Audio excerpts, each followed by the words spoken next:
የሥላሴን ስዕል ሲመለከቱ በተለይ እግዚአብሔር አብ ስዕልን ሲመለከቱ እንዴት አይነት ድፍረት ነው፣ እንዴት እግዚአብሔር አብን ስዕል ይሳላል ብለው የሚንገሸገሹ ሰዎች አሉ።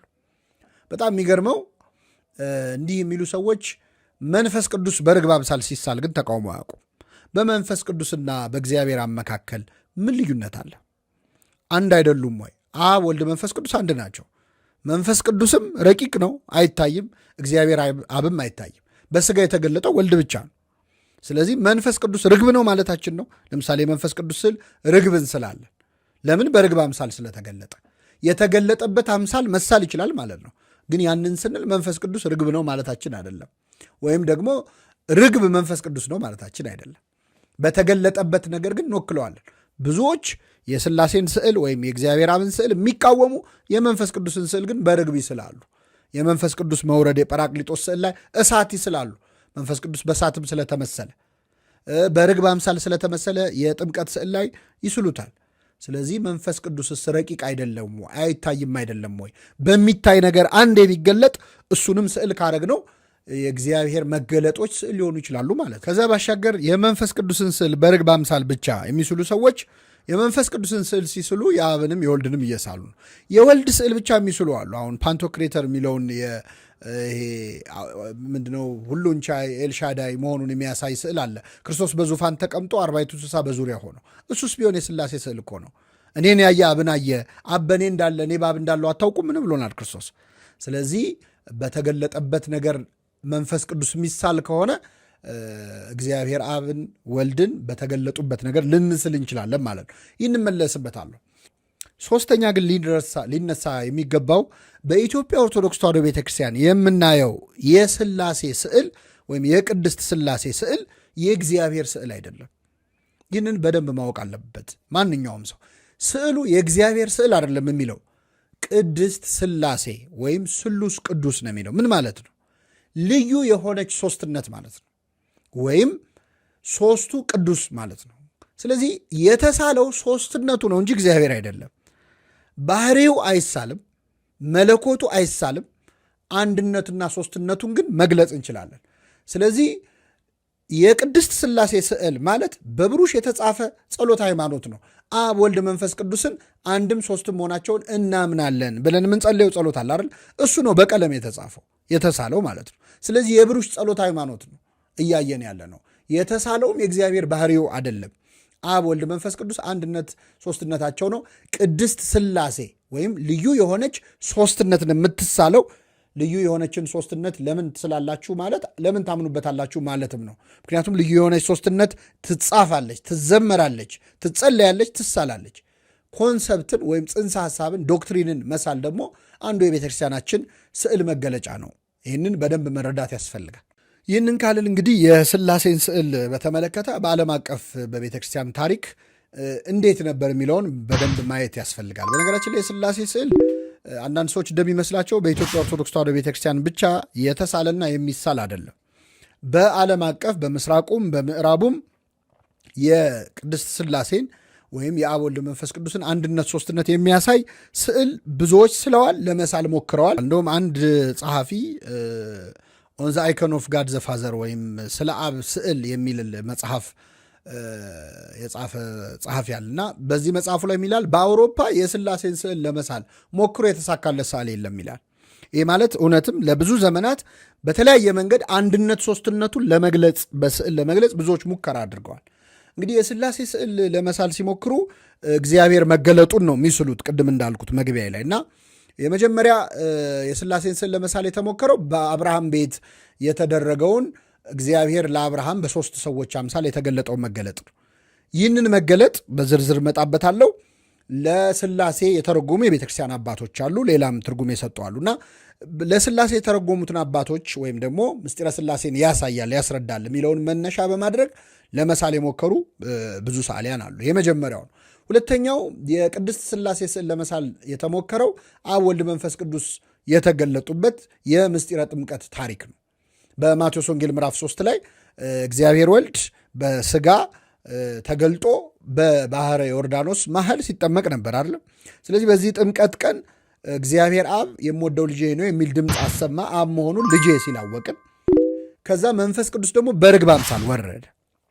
ይህ የአብ የወልድ የመንፈስ ቅዱስ መገለጥ ነው እና ይህንን የአብ የወልድ የመንፈስ ቅዱስ መገለጥ በስዕል ብዙ ሰዓሊያን እግዚአብሔር አብን በደመና ውስጥ ሆኖ እግዚአብሔር መንፈስ ቅዱስን በርግብ አምሳል ሆኖ ወልድ ደግሞ ሲጠመቅ አድርገው ለመግለጽ ሞክረዋል።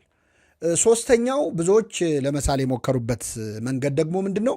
እግዚአብሔር አብን በአረጋዊ ሰው በሽማግሌ ሰው አምሳል፣ ከዚያ እግዚአብሔር ወልድ ደግሞ ሕፃን ወይም ወጣት ሆኖ በአብ እቅፍ ላይ ሆኖ በአባቱ እቅፍ ያለ አንድ ልጁ እርሱ ተረከው የሚለውን የወንጌል ቃል መነሻ አድርገው ነው ከአባቱ እቅፍ እንዳለ ግን በዕድሜ ወሬዛ ወይም ወጣት ወይም ደግሞ ሕፃን አይነት አድርገው በወልድ ላይ ደግሞ በሕፃኑ ላይ ደግሞ መንፈስ ቅዱስ ርግብ ሆኖ አርፎበት አድርገው ስለዋል።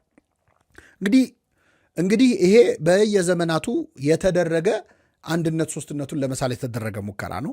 የተሳካለ ያልተሳካል ሕጸጽ በጣም ይበዛዋል። ለምሳሌ አብን በሽማግሌ አምሳል አድርጎ ወልድን በልጅ አድርጎ አቅፎት ያለው ስዕል አንደኛ የአብና የወልድን ልጅነት የአብን አባትነት የስጋ አባትነት የማስመሰል ፖቴንሻል አለው ስዕሉ። በስጋ ልማድ አብርሃም ከይስሐቅ እንደሚቀድም አይደለም እንደሚል የዕድሜ መበላለጥ በአብና በወልድ መሃል ያሳያል ስዕሉ። ስለዚህ ዲፌክት አለው የሚያመጣው የኮንሰፕት ኮንፊውዥን አለ። በኋላ እንዲቀር ካደረጉ እንዲህ አይነት ስዕላት እንዲቀር ካደረጉ ምክንያቶች አንዱ ይሄ ነው እና ብዙ አይነት ሙከራ በየዘመኑ ምስጢረ ሥላሴን ለመሳል ተደርጎ ተሞክሮ አልተቻለም። ስለዚህ እየቀረ መጣ። በተለይ በካቶሊክ ቤተክርስቲያን በሮም ፖፑ 14ተኛው ቤኔዲክት 14ተኛ የሚባሉ የሮም ፖፕ አዘው ነበረ እና የሥላሴ ስዕል እንዳይሳል ብለው በምዕራቡ ዓለም የቅድስት ሥላሴን ስዕል ለመሳል የሚደረገው ሙከራ አስቁመውታል ማለት ነው። ይሁንና እንግዲህ በካቶሊኮች ወይም በምዕራባውያኑ የሥላሴን ስዕል ብለው ስላቃታቸው ኃጢአት ስለሆነ ጣዖት ስለሆነ ወይ ምናምን ሳይሆን በተገለጠበት ለመሳል ሲሞክሩ ዶክትሪኑን አልገልጽ ብሏቸው የተዋሉ የቀጠሉበትም ግን አሉ። ማለት በሶስት ቅድም እንዳልኳችሁ በሽማግሌ በወጣትና በርግብ አድርጎ መሳሉን ቢተውትም የጥምቀቱ ስዕል ግን አለ። በሌሎችም ስዕላት ላይ አብ ወልድ መንፈስ ቅዱስን ለመግለጽ የሚችሉ ስዕላት ቀጥለዋል። የተሳካ ስዕል የቅድስት ሥላሴ ስዕል ለመሳል የቻለውና በብዙ በተለይ በምስራቁ ዓለም አንዳንድም ከኦሪየንታልም ያንን ኮፒ እያደርጉ በቤተ መቅደሳቸው የሚያደርጉ አሉ። የምስራቅ ሰዓሊ ሩብሎቭ የተባለ ሰዓሊ በራሻ ቤተክርስቲያን ማለት ነው። በምስራቆቹ የሥላሴን ስዕል በተሳካ ትርጉም ባለው መንገድ ለመሳል ችሏል። የሳለው ምንድን ነው? በአብርሃም ቤት የተገለጠውን መገለጥ ነው። ቅድም እንዳልኳችሁ የአብርሃም ቤት መገለጥ ሁለት አይነት ትርጉም በቤተክርስቲያን አባቶች ተሰጥቶታል። የመጀመሪያው በአብርሃም ቤት የተገለጠው ወልደ እግዚአብሔር ነው፣ ወልድ ነው፣ እግዚአብሔር ወልድ ነው። ሁለቱ አብረውት ያሉት መላእክት ናቸው የሚል ሐሳብ ያለው ወገን አለ። ሁለተኛው የለም የአብ የወልድ የመንፈስ ቅዱስ መገለጥ ነው፣ የሥላሴ መገለጥ ነው የሚል አለ። ቅድም መጀመሪያ መግቢያ ላይ እንዳነሳሁት የመላእክት መገለጥ የእግዚአብሔር መገለጥ፣ የእግዚአብሔር መገለጥ የመላእክት መገለጥ ስለሚሆን ሁለቱም ሐሳብ ልክ ሊሆን የሚችልበት መንገድ አለ። አንድ ሁለተኛው የቤተክርስቲያናችን ትርጓሜ የኦሪት ዘፍጥረት ትርጓሜ ሁለቱንም ሐሳቦች ነው የሚጽፈው። የመጀመሪያው ሰለስቱ ዕደው ሥላሴ ናቸው ይላል። ሦስቱ ሰዎች ሰው ሆኖ የተገለጡት አብ ወልድ መንፈስ ቅዱስ ናቸው። ሦስቱ በአብርሃም ቤት ከተስተናገዱ በኋላ አንዱ አብርሃም ቤት ቀረ፣ ሁለቱ ወደ ሰዶምና ገሞራ ሄዱ። ሁለቱ የሄዱት አብና መንፈስ ቅዱስ ናቸው። በአብርሃም ቤት የቀረው በአብርሃም ድንኳን የቀረው ግን እግዚአብሔር ወልድ ነው። ከአብርሃም ዘር ይወለድ የለ። ስለዚህ በድንኳን እቀራለሁ በቤት ያለው እዛው ቀረ ማለት ነው። ሃይመተ አብርሃም ወይም የአብርሃም ድንኳን የተባለች ድንግል ማርያም ነች ብለው አባቶቻችን ተርጉመውታል። የአብ የወልድ የመንፈስ ቅዱስ ነው። በተለይ አጼ ዘርዓ ያዕቆብ በጣም በሚደንቅ ሁኔታ ይህንን ጉዳይ እንግዲህ አጼ ዘርዓ ያዕቆብን እንደ ንጉሥ ነው ብዙ ሰው የሚያውቀው። ነገር ግን ጥልቅ የነገረ መለኮት ምሁር ነው።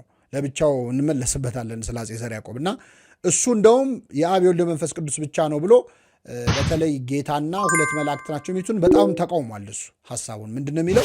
መላእክትና ጌታ ከሆኑ እንዴት መላእክትና ጌታ አንድ ላይ ይሰገድላቸዋል?